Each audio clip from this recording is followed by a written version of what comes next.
yet another stands before us. For the curse of life is the curse of want, and so you peer into the fog, in hope of answers.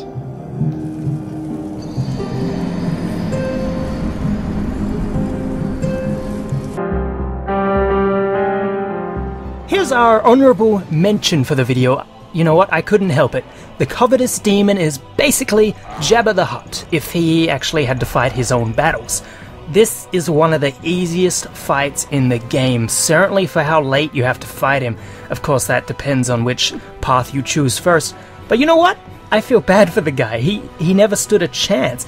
He rolls around and he whips you with his slug tail, and he tries to eat you and to spit you back out without all your clothes on.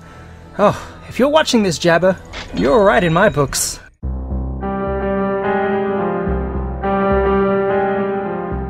It took a few rewritten scripts before the Executioner's Chariot made it onto the list. To be honest, I completely missed the fight the first time playing, but, like I said, when I revisited the game I took my time and explored places I never knew existed. I remember seeing the Chariot in a preview video at some point, but it didn't cross my mind to head right in Huntsman's Copse. Speaking of which, you know those pillar jumpers that come down before his fog wall? Fuck them. Took me too long to realize that you could pull down one at a time. It's kind of embarrassing. Once I finally faced the Executioner's Chariot though, his boss fight, whilst quite simple, is one of the most unique challenges in the game. Making your way around his arena, jumping from gateway to gateway so he doesn't run you off the road, was pretty intense. Certainly if there was some bonehead standing in your hidey hole. If there was a boner in your hole, it was intense. Probably should rewrite that, but I'm not going to. After throwing the Executioner off his chariot, it becomes a lot more of a stock boss fight though. Dodge the shadow gas, the donkey kicks. You know the drill.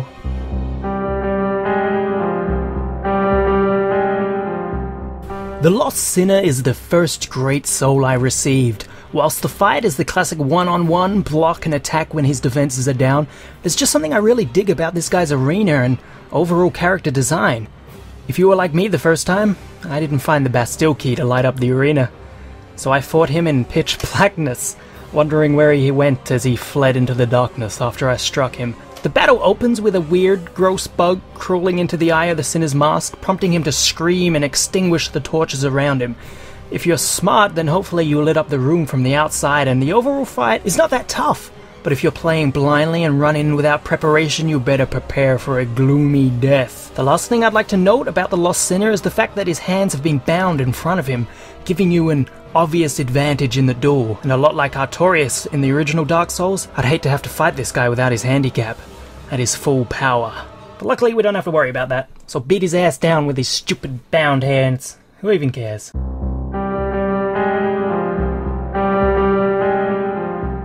The dragon fights in Dark Souls have always been some of the most difficult in the game, but also some of my favourite.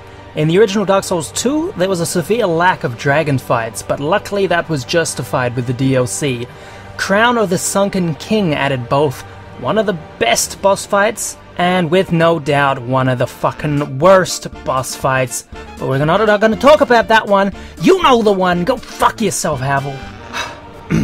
So back to positivity. The actual, well-designed boss fight in this DLC pack. One of the coolest things about the fight is the introduction. The gate that opens beforehand and the way Sin awakens and blows an arc of poison fire into the sky before lunging at you to initiate the fight. The battle itself is kind of the typical dragon fight, with large swoops, the flamethrower, and of course the tail swipes, but I really enjoy these battles though. The epic music alongside the fact that you're fighting a goddamn dragon is enough to make it onto the list.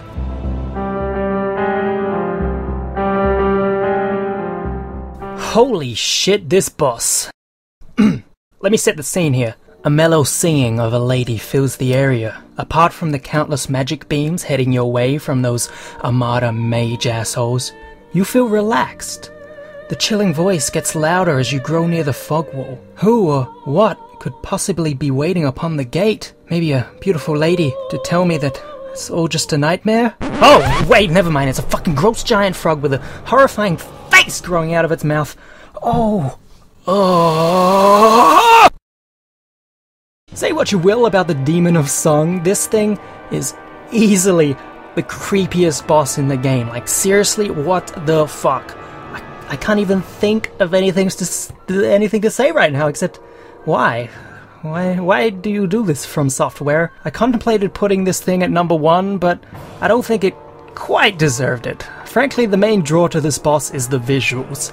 The fight itself has nothing too exciting going on, all the usual things, you know, don't get eaten, don't get pounced on, don't get clawed. But frankly, I'm sick of looking at this weird frog's gross face. Let's move on to number 1.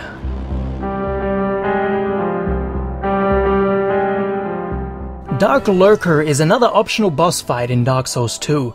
It's amazing that some of the best, or at least unique, fights in the game are the optional ones. This guy straight up is one of my favorite looking bosses in the game. He's an oddly angelic looking creature. He actually reminds me of the spirit you see when you die in World of Warcraft. An angel of death, I guess you could say. The most impressive thing about the Dark Lurker is, of course, the fight. A fellow Australian Dark Souls creator, Vaati, has actually covered this in one of his videos, but to summarize, the Lurker has a small set of attacks that are telegraphed and easy to tell apart. As you fight him, you learn the attacks and quite quickly become an expert at dodging them. Then, once you've prepared yourself and think you're doing fine, he splits into 2. All of a sudden, you're dodging the same attacks you've learnt, but twice as much. You have to keep an eye on both versions and continue reminding yourself which telegraph is what and what the other one's doing at that time. And if you don't adapt, you'll become overwhelmed quite quickly. And, of course, meet your demise. This is how you teach players how boss fights work. Instead of walking into a fight with 2 Dark Lurkers who straight up fuck you out of existence, you get to learn the fight, and then they amp it up. This is why the Dark Lurker is number 1.